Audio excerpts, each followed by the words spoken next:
A Study in Magic by Books of Change. Chapter 67. The Most Tragic Phrase. During his mad dash to the headmaster's office, Harry thought how he should pitch his idea to Sherlock. Then about halfway up a staircase, Harry came to an abrupt stop. How could he tell Sherlock and Dumbledore about his plan? The plan didn't work without the memory harvesting charm, but he'd signed a binding magical contract to never divulge the charm's existence. He didn't know if Dumbledore or Sherlock already knew about the charm, but he couldn't ask because mentioning the contract or the spell behind the charm were both forbidden, and if he broke the contract, his magic would be forfeit. What should he do then? Harry thought about it for a moment, then he squared his shoulders. He didn't have to tell his plan to Dumbledore or Sherlock.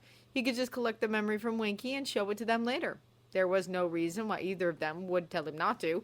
In fact, Sherlock might chide him for bothering to ask. So Harry turned around and headed downstairs. He didn't run this time. Besides feeling a bit lightheaded, Harry remembered something else about the memory harvesting charm that put him in a state of unease. Miss Jackie went through the trouble of putting him and his friends under a binding magical contract because of the charm's potential for danger. Harry had to agree it would be terrible to live in a world where even your memories weren't private because people could siphon them off of you without your permission. How would Winky react if or when she realized Harry stole her most guarded secret? Because that was basically what he was thinking of doing. Stealing.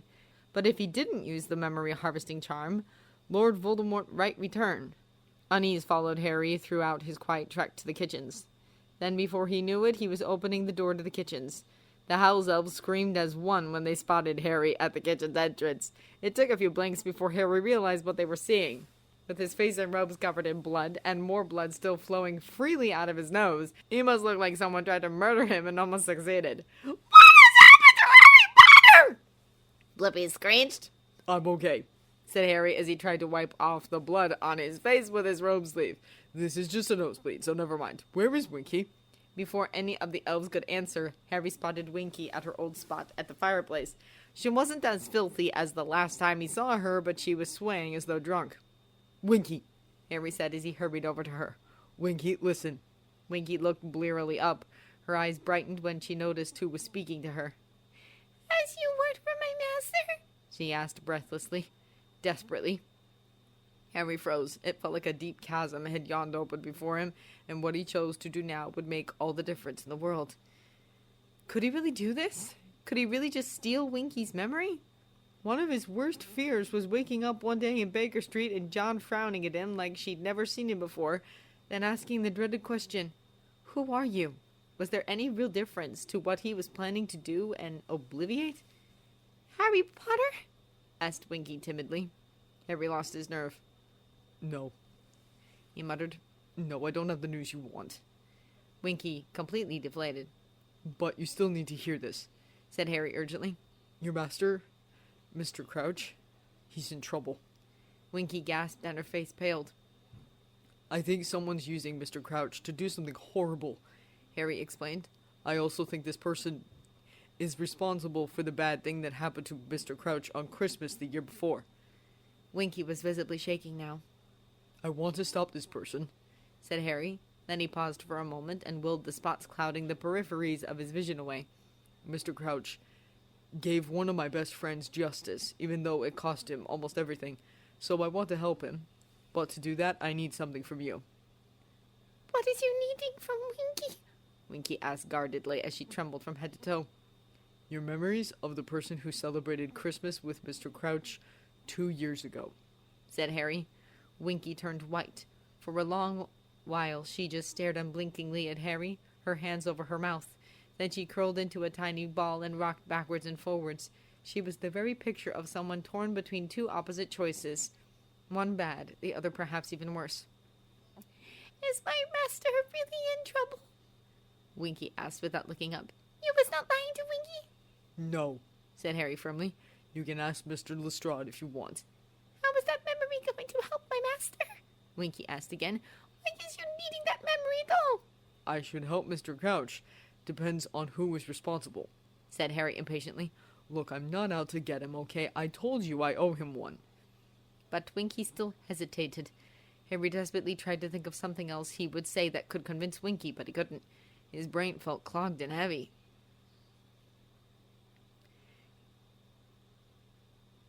You should listen to Harry Potter, Winky, said a wrinkled old elf overseeing a tall soup pot, one of the older females, if Harry remembered correctly. No wizard had cared about us ourselves as Harry Potter does, and he would not bother asking you if he is not caring about you. Winky hung her head after that comment. She then pulled at her long bat-like ears. Harry kept opening and closing his eyes to clear the spots that threatened to overtake his vision while he waited. You promise you is not using Winky's memory against Mr. Crouch? Winky asked at last. Harry let out a long sigh. I'll do everything in my power not to, he promised. Winky drooped. What does Winky need to do?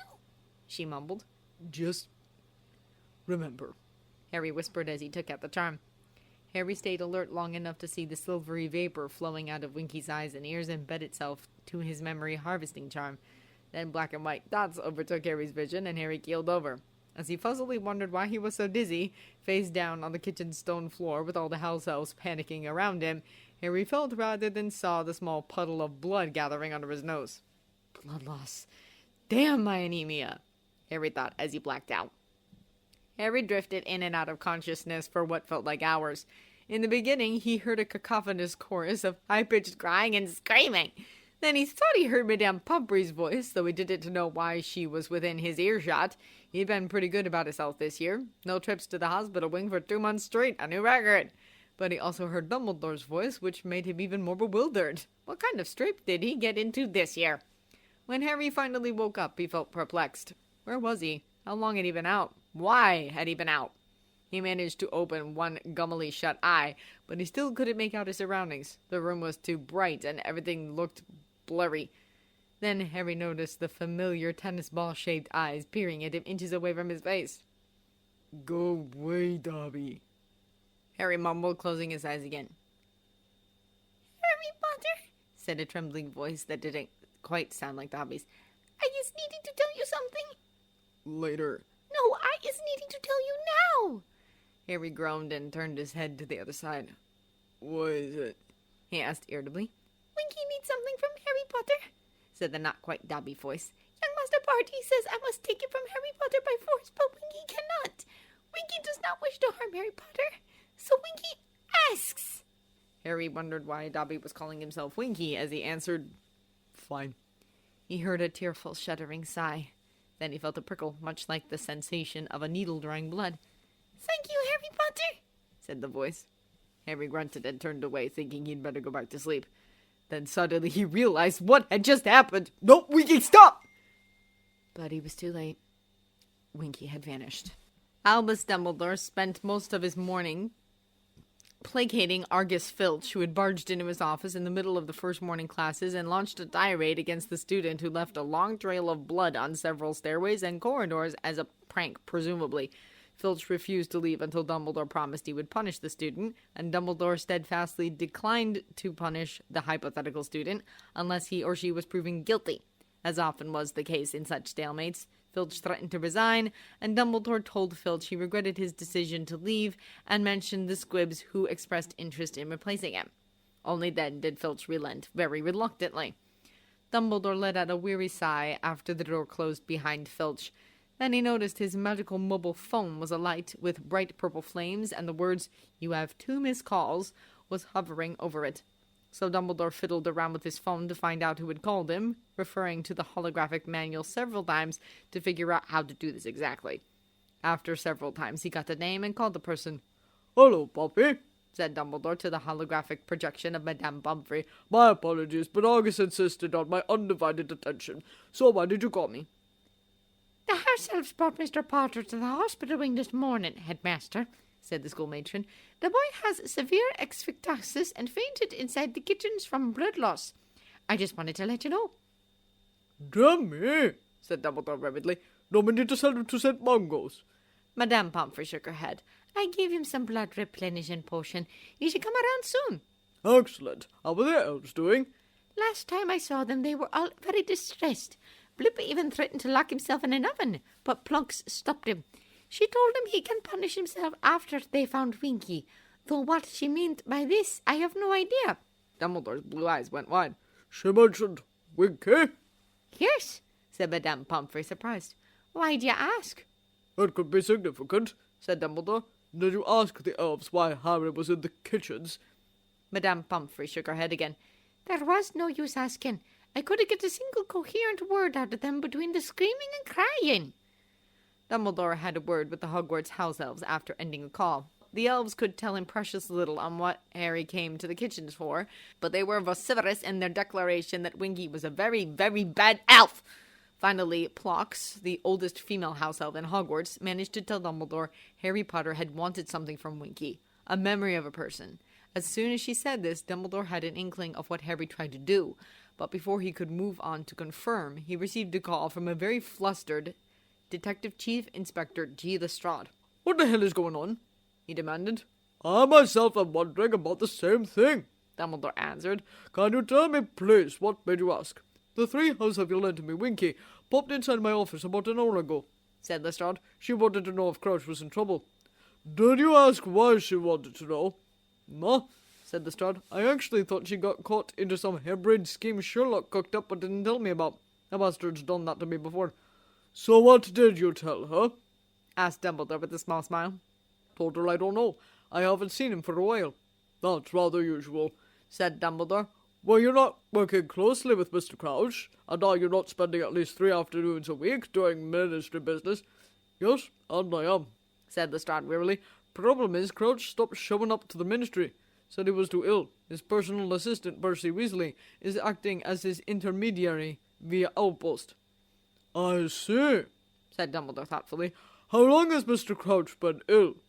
About 2 weeks, and Percy is certain it is Mr. Crouch who is writing to him. I wondered the same thing and asked Percy. He got really offended, said he could recognize his boss's handwriting just fine, thanks. Ah, youth, said Dumbledore ruefully. Thank you for telling me this, Craig. Now, if it isn't too much to ask, could you be so kind and pay Mr. Crouch a visit? I've been concerned about him for some time, and this last bit of news is quite alarming. Just be sure June Who is accompanying you when you go. Oh, yeah, sure, said Lestrade, startled. I'll drop by this evening. Thank you, that would be wonderful. You're welcome. Oh, by the way, Lestrade added, another house elf popped into my office after Winky left. One of yours, I think. The tea towel he was wearing had the Hogwarts crest stamped on the corner. That does sound like one of our house elves. What did he or she want? Wanted to know if I saw Winky. When I told him she just left, he stomped around on my desk shouting, Winky, you is a bad elf, bad elf. No wonder your master sucked you. Dumbledore drooped a little. Oh dear. Then he left, said Lestrade. This brings me back to my original question. What the hell is going on? I have guesses, but nothing more, said Dumbledore. I do not think I am in liberty to speak them yet. You do that a lot, Lestrade remarked. Deferring straight answers, I mean. No wonder Sherlock's annoyed with you. It's an old habit, one I am working hard to break, said Dumbledore gravely. Thank you again, Greg. I'll get back to you as soon as I gather more information. Lestrade saluted and ended the call. Dumbledore headed to the hospital wing afterwards. He exchanged greetings with Madame Pomfrey, who led him to the lone-screened hospital bed. Something happened to him, Albus, said Pomfrey worriedly. Something terrible. We'll go soon and see for yourself. Thank you, Poppy, said Dumbledore quietly. Then Dumbledore entered the small screened area. Harry lay on the bed within. He was staring emptily at the ceiling as though he didn't have the strength to look anything else. He was also running a thumb over a small cut on his hand. I'm glad to see you awake, Harry, Dumbledore began. You've given us quite a fright. Harry didn't even blink. His eyes displayed emptiness only cataclysmic loss or life-altering failure could produce. I do not wish to pry, said Dumbledore. But can you tell me why you were in the kitchens? Harry did not react for a very long time, but something in him seemed to collapse bit by bit. Too late, he whispered at length. It's too late. Dumbledore studied him for a moment. Even if there is nothing at all we can do now, we still need to understand, Dumbledore said quietly. Understanding is the first step to acceptance, and only with acceptance can there be recovery and the possibility of correction. Harry remained silent, but let his head roll to the side opposite to Dumbledore, thus looking away. The silence stretched. Please, tell me what happened, Dumbledore pleaded. Harry breathed deeply through his nose. Then, after another bout of hesitation, he started to speak. How he figured out Winky had the memory of seeing the agent. How he went straight to Winky to ask for the memory instead of telling Dumbledore or Sherlock. How after obtaining the memory he passed out. And finally how Winky asked for his blood and he let her have it because he was too stupid and groggy to realize what she was asking for. Winky took your blood, said Dumbledore while standing very still. I was so stupid, Harry muttered bitterly. I knew Voldemort was after my blood. I knew the agent was probably Barty Crouch Jr. Winky adores the Crouches, so of course she'd go and check on him, but You were recovering from blood loss, Harry. That was my fault too, said Harry miserably. I used the wrong spell. I have anemia. I don't have the blood to spare. If only... Do not torture yourself over things you can only know in hindsight, said Dumbledore firmly. If only is one of the most tragic phrases in the world, and I advise you not to wallow in its use. Let the past be past, Harry, and keep on, and keep it on. This time Harry stared at Dumbledore looking aghast. But I just proved I can't handle a case this big. I shouldn't... You did not, said Dumbledore quietly.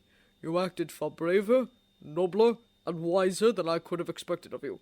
You were the first to realize Winky was the key witness. You did not take away Winky's memory, even though you had the power to.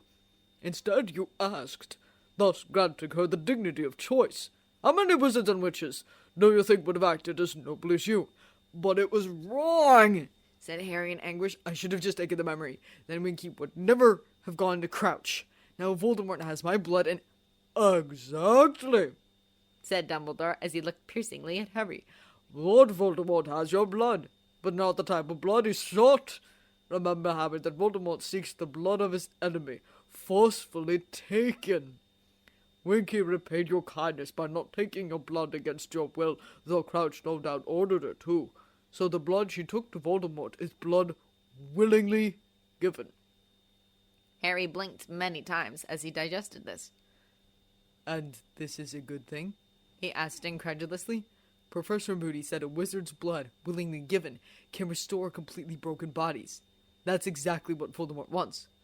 Yes, Harry, it is a good thing, said Dumbledore.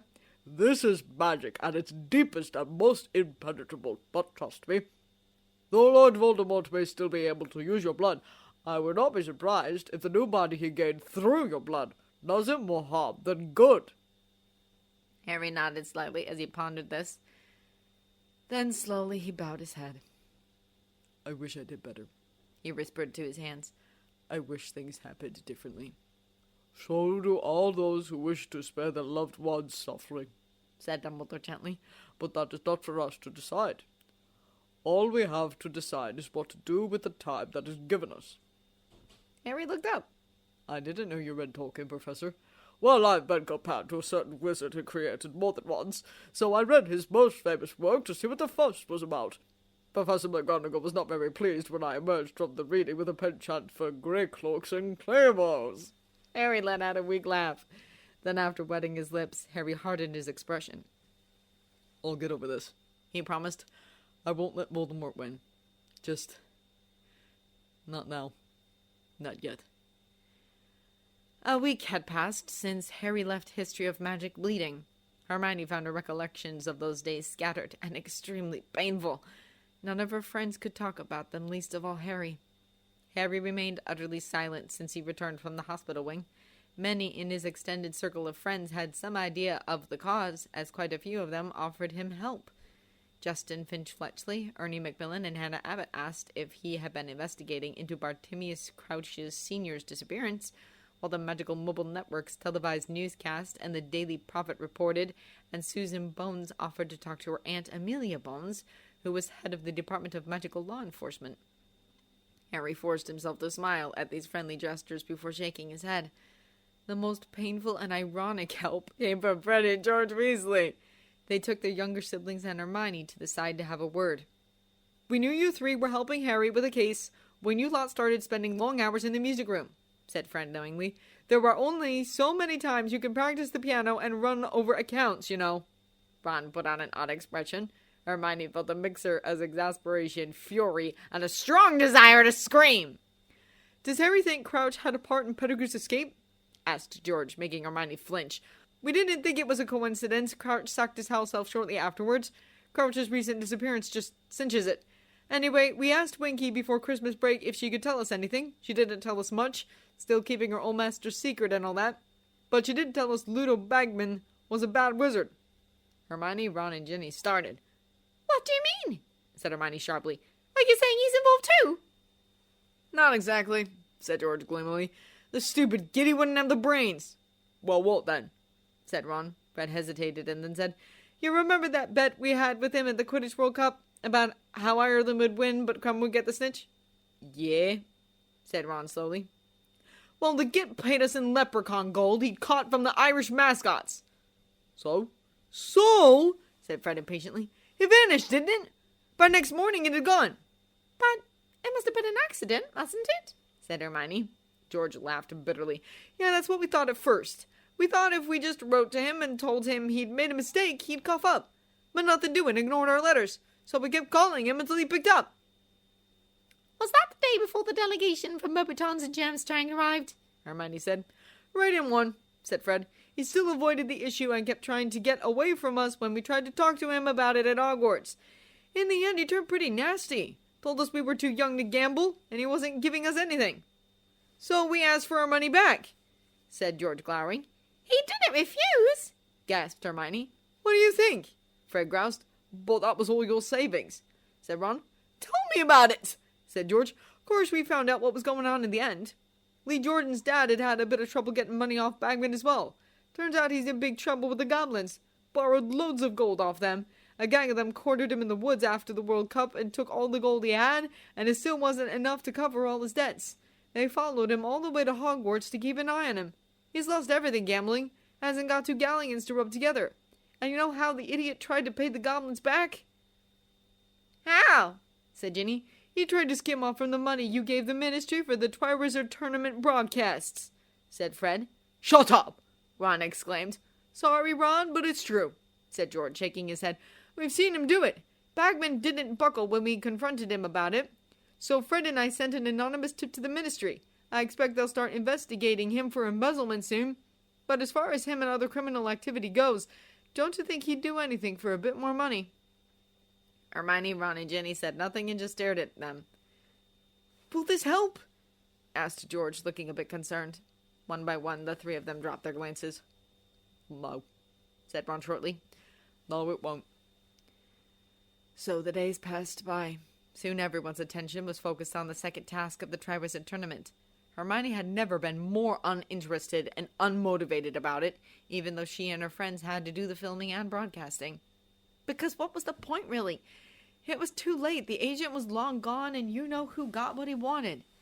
They'd failed. She failed. And no money or success in the world was going to change this. But unfortunately, as Miss Jackie told them, the show had to go on. If only she trusted Harry, did what he asked her to do at History of Magic, things would have turned out very different. They would be celebrating a job well done by now, probably. But no, she was too busy being a good student who knew better. Well, if she really was clever, she would have realized getting outstandings in all her classes meant nothing, absolutely nothing, in a world you-know-who had power. The time turner hanging on the chain around Hermione's neck felt very heavy during the week. In her most guilt-filled moments, Hermione was severely tempted to use it, to travel back in time and fix everything. But Hermione knew the law, and she understood enough about time travel theory to know the current time included any of her actions to change the past. No matter what she did, the outcome would still be the same. The day before the second task, Hermione finally made up her mind. She stayed behind after Transfigurations to talk to her head of house. Professor McGonagall, I'd like to drop Muggle studies. Professor McGonagall looked at her in astonishment. I'm surprised, she said. I thought you were doing very well in all your subjects. Hermione shook her head. The time turner? It's driving me mad. And I don't think Muggle studies will help my future goals. Professor McGonagall pursed her lips for a moment. All right, Miss Granger, if that is your decision. Thank you, said Hermione. Hermione removed the time-turner from her neck and handed it over to Professor McGonagall like it was something that burned. Then she turned and hurriedly walked away. She didn't look back. Harry visited 221B every evening since the Winky incident. Thus John and Sherlock were with him when Dumbledore came to watch all the memories Harry collected from Winky. As it turned out, Sherlock's deductions about the agent were more or less correct. One of the earliest memories showed them the day Crouch returned from Azkaban, half carrying a wispy little witch who eventually transformed into a fair-haired boy in his late teens. Crouch left the shivering, half-dead wreck of a boy in Winky's care, but not before he put the boy under the Imperious Curse. Later, when the boy recovered his health, Crouch Sr. made the boy wear an invisibility cloak at all times, to ensure no one knew his son was in the house, clearly. Another memory showed a young witch Sherlock recognized as Bertha Jorkins sneaking into Crouch's kitchen to investigate as Winky talked to the invisible Crouch Jr., and Crouch Sr. putting a memory charm on Bertha Jorkins when she confronted him about her discovery. So that's why Crouch Jr. got rid of her, Sherlock remarked. He may have even killed her in Albania as a red herring. Make us think LV was still there. Sherlock, shut up, said Ron, while Harry blanched. Most of the memories afterwards featured Winky convincing Crouch Sr. to give his son treats for good behavior. The very last of these, a festive Christmas party for 3. The memory of this Christmas dinner went black abruptly after Mr. Shin finished telling Crouch Sr. about Pettigrew, and Mr. Shin's disembodied head vanished from the flames with a small pop. The final memory showed them Barty Crouch Jr. as he was right now. Older, but still pale-skinned, slightly freckled, with a mop of fair hair. There was a glint of insane glee in his eyes as he listened to Winky's concerns, while looking convincingly dejected and morose. "You're right, Father and I are in trouble. Deep trouble," whispered Crouch. "Is there anything Winky can do for young Master Barty?" asked Winky urgently. "I can't ask you anything, not when Father dismissed you." Crouch demurred. "No, don't just ask Winky and Winky will do it," Winky insisted. "Will you really?" said Crouch slowly. "You'll really do anything for me?" "Yes, Winky will." "Thank you, Winky," said Crouch solemnly. "Thank you. Now, Winky, there is one thing you can get for me that will save me from all the trouble." Winky clasped her hands earnestly. "Name it, young Master Barty." An insane smile spread across Crouch's face. "I need Harry Potter's blood." They stopped watching there. There was no point. Any further confirmation would have been just cold comfort. "What happens now?" asked John in the silence that followed.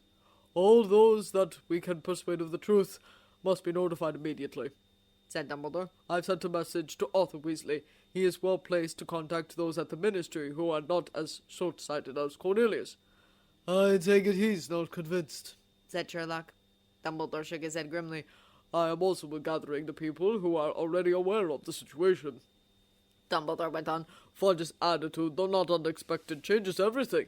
I have tasked Sirius to gather the old crowd. Severus will resume his old role as spy as soon as his dark mark burns." "Aren't we forgetting something?" said Sherlock in low voice. "The perpetrator of this mess, for instance. Doesn't it make more sense to cut him down before he starts?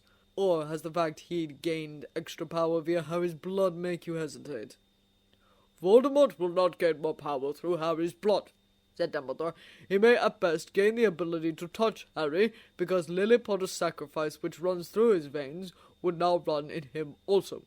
"How exactly are you justifying this conclusion when you have empathically stated love is the most powerful of all magic?" Sherlock demanded.